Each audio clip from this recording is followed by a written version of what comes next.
توی این سایت لوگو یا تمپلیتی مورد نظر خودت رو انتخاب بکن و طبق اسم پیج خودت یا کارفرما شخصی سازی کن. وارد سایت میشیم، از قسمت گوگل ثبت نام میکنیم. به این صورت در قسمت سمت چپ لوگو مورد نظرمون که ازش خوشمون میاد رو انتخاب میکنیم.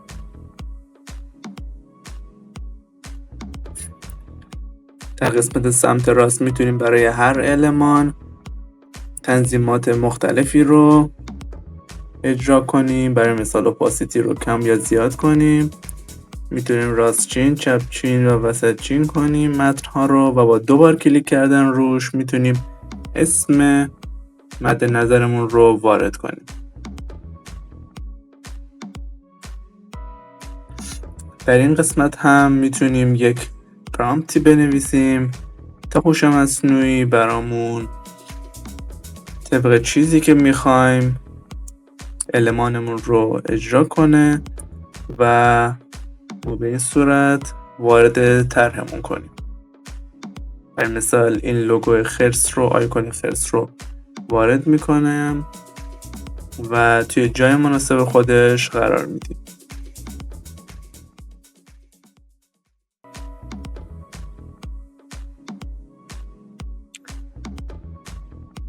حالا مثل فتوشاپ و ایلاستریتور کلش رو انتخاب میکنیم و توی موقعیت مکانی مناسب خودش قرار میدیم.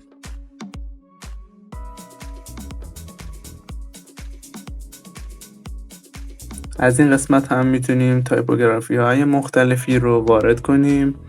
در قسمت پایین میتونیم اشکال رو اضافه کنیم و این قسمت هم میتونیم عکسی رو وارد کنیم. یه آپشن جالبی که داریم میتونیم روی کلمه موکاپ کلیک کنیم و از این قسمت موکاپ مورد نظرمون رو انتخاب کنیم و لوگومون رو روی اون موکاپ قرار بدیم تا ببینیم به چه صورت در میاد.